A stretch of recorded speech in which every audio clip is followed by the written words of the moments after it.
Pay for my kids, too, my sister demanded, shoving a $12,800 bill at me. Tuition, devices, camp. I said calmly, not paying a dime. A week before Thanksgiving, I overheard her telling Mom, after dinner, he'll cover my kids. Mom replied, there are no other kids here. So I changed everything. On November 23rd, my sister texted, where are you? I smiled and said, don't wait for me, or the catering. Have you ever felt like the people you love most, your own family, suddenly started seeing you as little more than a walking, talking ATM? Because that's exactly what happened to me. I overheard my sister and my mom plotting my financial future right before Thanksgiving, and let me tell you, that moment absolutely shattered everything I thought I knew about my place in this family. My name is Ryan. I'm 34. I'm the middle kid, the default driver, the family IT desk. I'm the one with spare batteries, a PDF scanner app, and a tiny notebook where I meticulously track what I've loaned out, especially when someone promises to pay me back Friday for sure. My work as a bookkeeper means I adore tidy lines, matching receipts, and coffee that's gone cool because I'm lost in the meticulous order of spreadsheets. My older sister, Ava, she's the golden child. Big marketing job, a laugh that fills rooms, hair that always behaves. My younger brother, Nate, is charming in that way that perpetually finds him a couch to crash on. And our parents? They orbit Ava like she's the only warm thing in the galaxy. Her achievements earn speeches. Mine? A polite, fleeting nod. Nate, well, he's just finding himself. I never complained. I'd organized a group chat, remembered birthdays, and took all the photos because no one else would. I fixed printers. I Venmo'd. I simply showed up. This year, I'd also scrawled Thanksgiving, November 23rd on a sticky note and slapped it on my fridge. I had a plan. Go to my parents' place, bring the Brussels sprouts, help Dad with the folding table, endure the polite remarks about my single life, then drive home early. Simple. Keep the peace. Don't start anything. Then, the Sunday before Thanksgiving, I stopped by my parents' house to drop off a spare cooler. The back door, typical of their house, always sticks unless you lift and push. I lifted and pushed. I was halfway in when I heard their voices. Mom's whisper, sharp from the kitchen, and Ava's bright, confident tone. I have a plan, Ava declared, and I could practically hear her smile. After dinner, he pays for my kids. Easy. We have the invoice. Tuition, gadgets, camp, the whole thing. How much is it? Mom asked, barely a whisper. Only $12,800 for the semester. It's not even a full year. Mom made that approving hum she reserved solely for Ava. There are no other kids in this family, she asserted, as if it were a sacred family motto. We all pitch in. He'll do the right thing. Something in my chest went absolutely still. I hadn't moved an inch. I just stood by the laundry room, plastic cooler in hand, staring at a stack of folded dish towels. I timed my breathing with the relentless clicking clock on the wall, trying to sink into something calmer, but my heart was a frantic drum against my ribs. Then Ava said, he won't say no in front of everyone. And Mom's voice, so incredibly sure, he never does. I quietly set the cooler down, backed out that sticky door, and stood on the porch, waiting for my heartbeat to slow its frantic rhythm. On the drive home, my phone buzzed. A text from Ava. Heads up, I'll need your card after dessert. It's simpler if you just do it. Okay, love you. The invoice PDF arrived 2 minutes later. Subject line, pay for my kids too. I didn't respond. I just stared at the red numbers on my dashboard, the gaslight flickering at the exact same point every week. My mind drifted to that little notebook in my glove compartment, full of dates and names in my own neat handwriting, and how those lines of debt never seemed to end. That was the first trigger. My gut clenched. I put my phone face down on the passenger seat, drove home in silence, and made a turkey sandwich I couldn't even taste. I sat at my table, listening to the fridge hum, staring at a crayon drawing my nephew gave me last year. 3 stick people and a son with too many lines. He'd written, Uncle Run, close enough. I told myself not to overreact. It's just talk, I thought. Asterisk, it's just Ava being Ava. It's just Mom doing a mom thing. Asterisk, I brushed my teeth, set my alarm, and tried to sleep. I didn't. This didn't start with a $12,800 invoice. Oh no. It started years ago with much smaller numbers and the way everyone smiled when I pulled out my card. When Ava had her first baby, I covered the hospital parking because she forgot cash. When the second came, I paid the doula deposit. We'll pay you Friday, she'd promised. Friday turned into next Friday. Then a very sweet thank you card with a gift card to a cafe that had closed in 2018. Oops. Ava had laughed, tearing the envelope from my hand. You should have used it. I paid Nate's traffic ticket because it would ruin his insurance forever. I covered my parents' electric bill when there was a mix-up with autopay. I even bought the extra foldable chairs we used last Thanksgiving because the old ones squeaked and Mom said the squeak hurt. No one asked. I volunteered. That's on me. I like being useful. I like the feeling of a problem being over. The money story in our family was simple. Ava had expensive emergencies. Nate had urgent opportunities.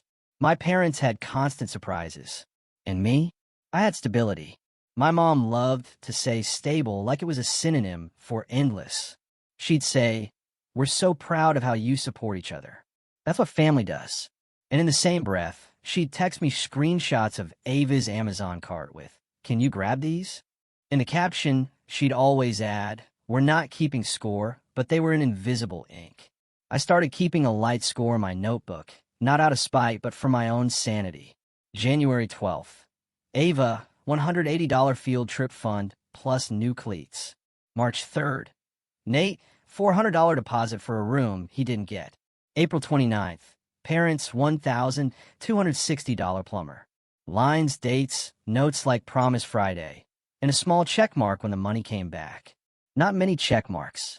Ava's kids go to a private school that sends glossy magazines with pictures of children in blazers holding violins. She called it the investment. She also used investment for new phones, summer camps with glossy brochures, and a coding kit that cost more than my first laptop. Her husband, Eric, was nice until money appeared. Then he'd get quiet and just look at his watch. They weren't villains. Not really. They were just used to the world rearranging itself to make their choices look smart. A year ago, Ava sent an email invoice labeled Emergency Tuition Gap, $3,600. "Just cover it and I'll sort it with Dad," she wrote.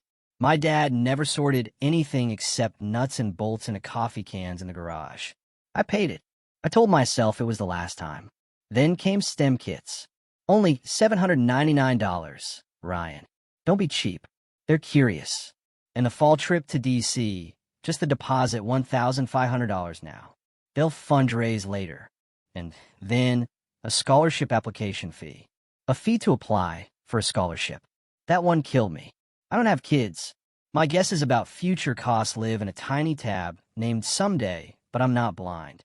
Rent is up. Milk is up. The dentist feels like a luxury item. My car needs new tires. The tooth that buzzes sometimes needs a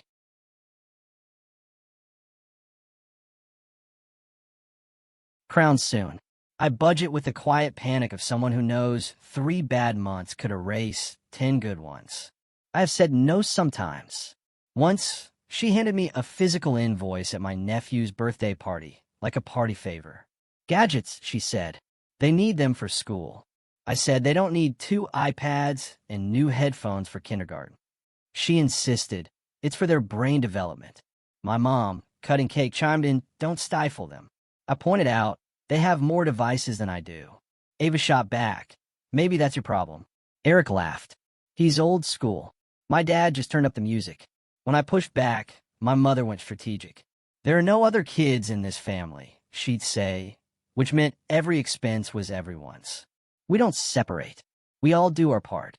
The part assignments were mysterious and fixed. Ava's part was selecting nice things. Nate's part was making everyone laugh. My part was paying for the nice things and listening to the jokes. There was the year my parents forgot to save for property taxes, and I floated it because the penalty scared them. There was the month Nate's landlord threatened eviction, and I just spotted him because it's complicated. There were the holidays I bought half the food because the word catering made my mom feel like a queen. She called it light catering. There was nothing light about the bill. I told myself the same sentence every time. It's family, and I can afford it. Here's the part one don't like admitting. Being the rescuer feels good until it doesn't. It made me feel capable. It turned noise into quiet. But quiet bought with resentment isn't real quiet. It's holding your breath until the room calms down. You still suffocate. So when I heard Ava tell my mother, I have a plan. After dinner, he pays, something that had been wobbling inside me finally settled. Not rage. Not yet. Just an internal asterisk. Asterisk no, not allowed. Not again. Asterisk I didn't text back. I didn't forward the invoice to Lena. There is no Lena. I didn't call my grandma for backup. I made a bowl of cereal at 11 p.m. and ate it standing up, practicing the words, I can't do that, in my kitchen until my cat came in, sat down, and stared at me like I was making a very good point. I slept badly. Every time I drifted off, I heard my mom say, there are no other kids, and I saw a table with a slice of pie, a piece of paper, and all eyes turning to me. In the morning, I put the invoice on my desk and stared at the line items. Tuition, $8,400. Gadgets, $2,100. Camp deposit plus gear, $2,300. Total due, $12,800. Due date, ASAP before Thanksgiving to avoid late fees.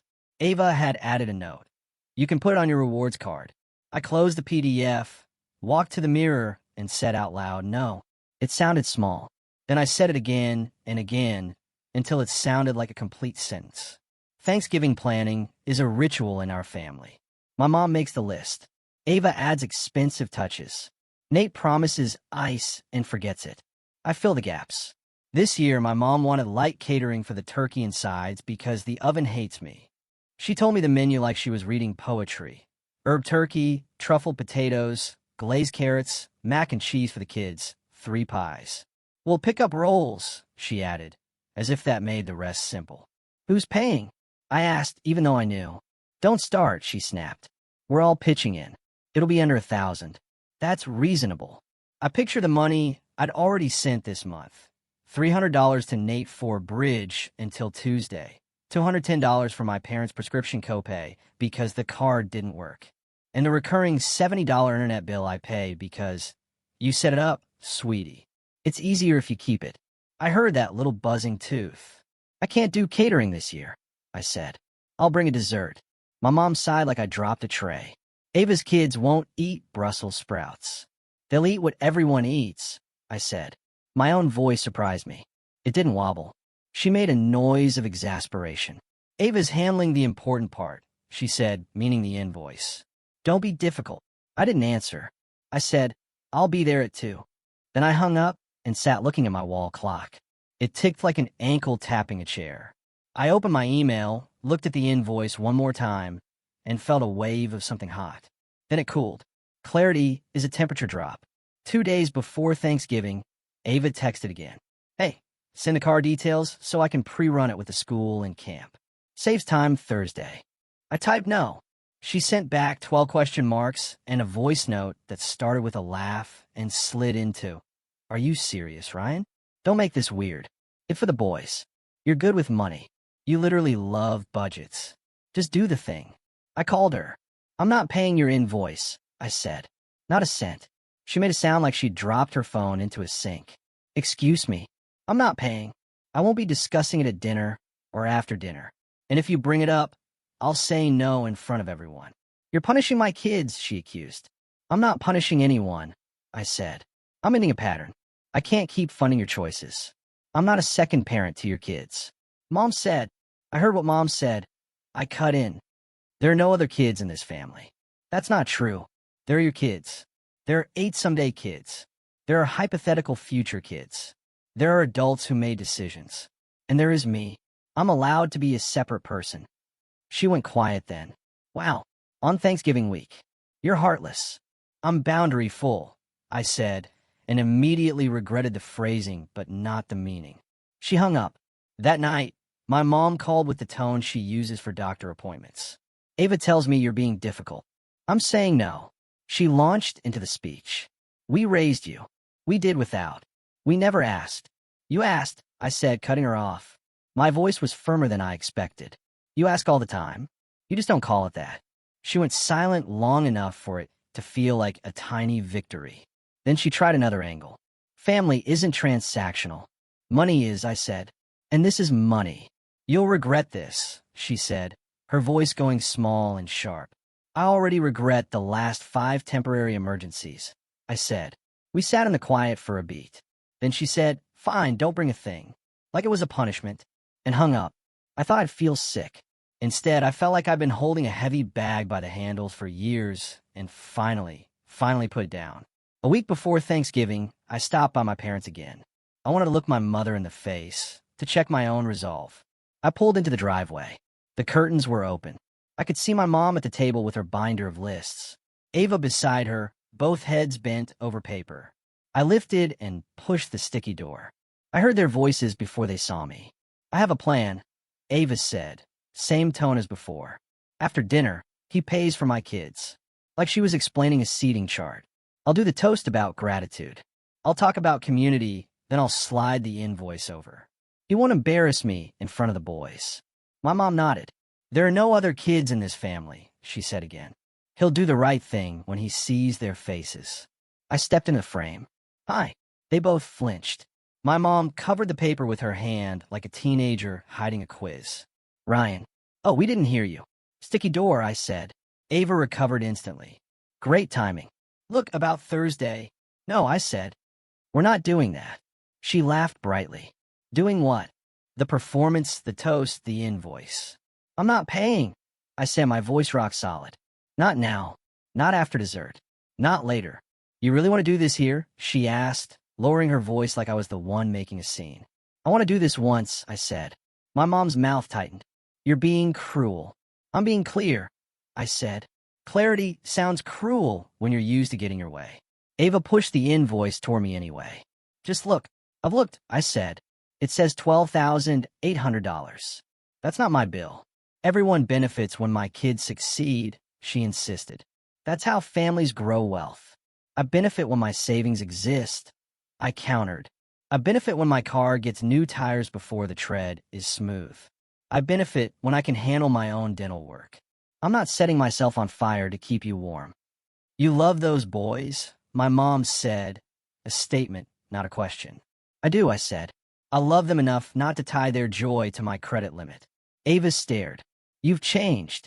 I've noticed, I said, and turned to leave because the conversation was a loop, and I just reached the start again.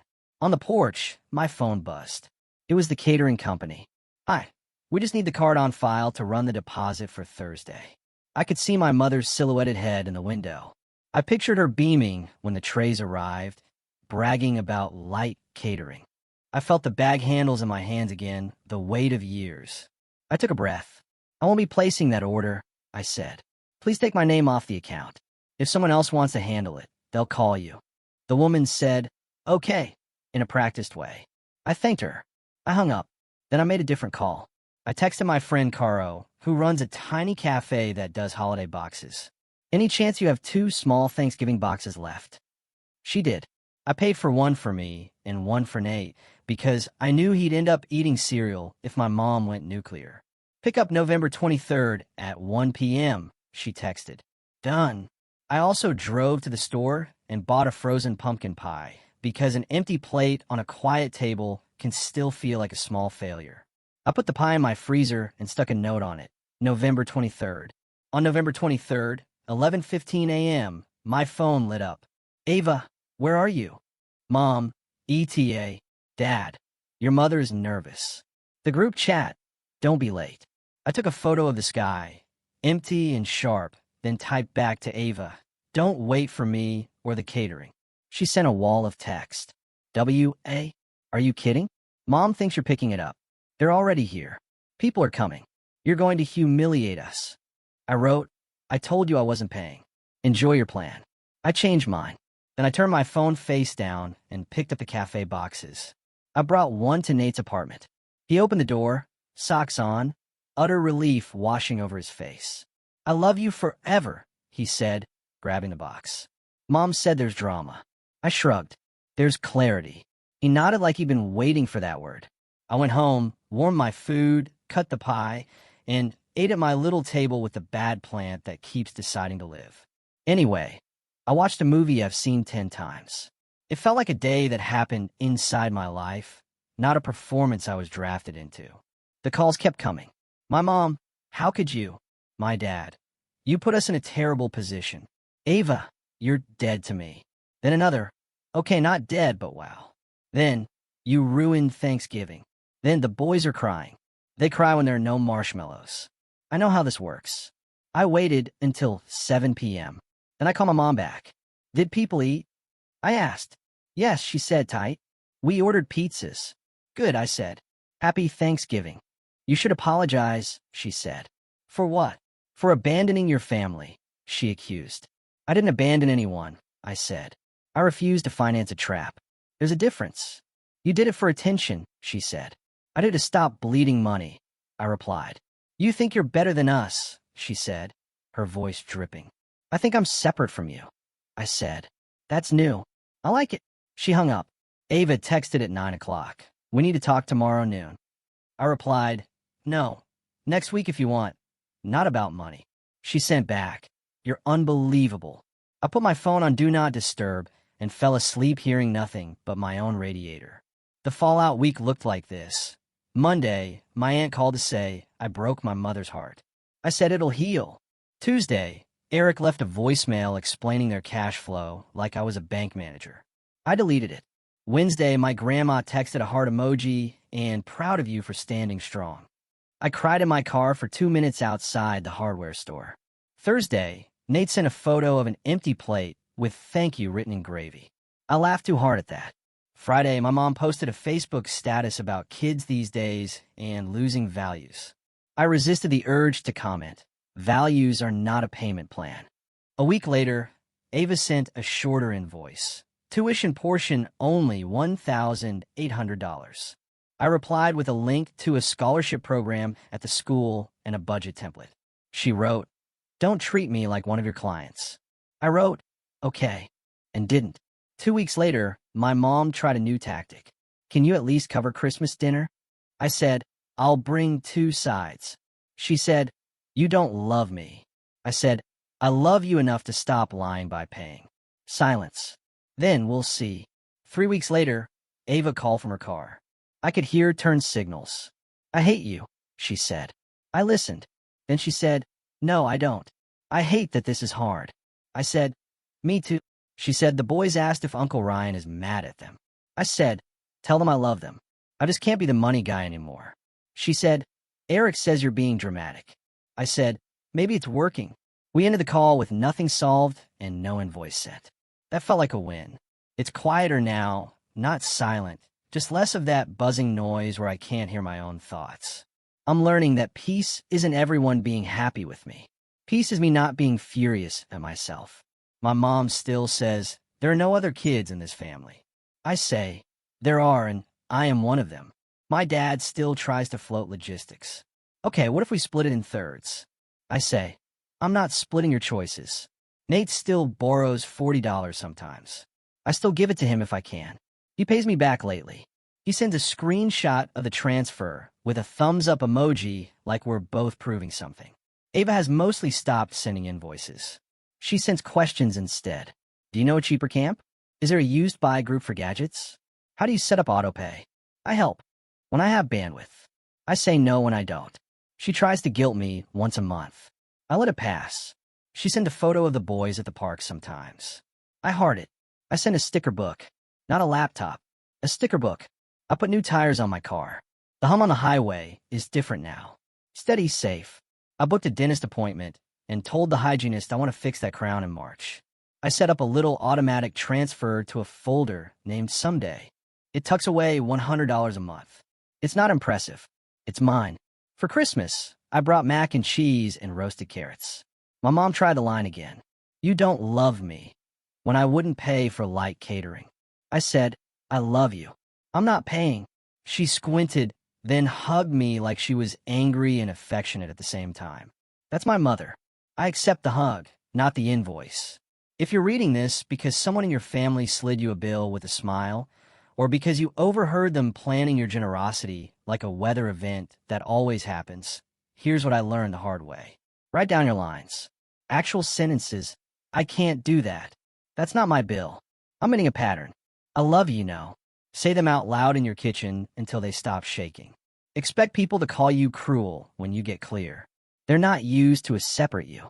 Expect the texts, the missed calls, the long posts about family values. Expect the quiet after you hold your line. That quiet is weird and honestly beautiful. I didn't fix my family. I changed my part. I stopped funding disrespect. I stopped treating my wallet like a fire extinguisher for bad planning.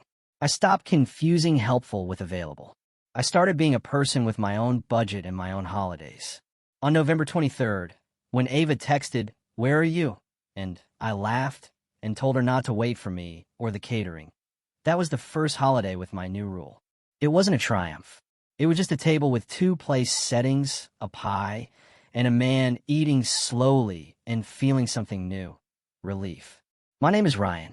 I'm 34, middle kid, bookkeeper, person with boundaries. There are in fact other kids in this family.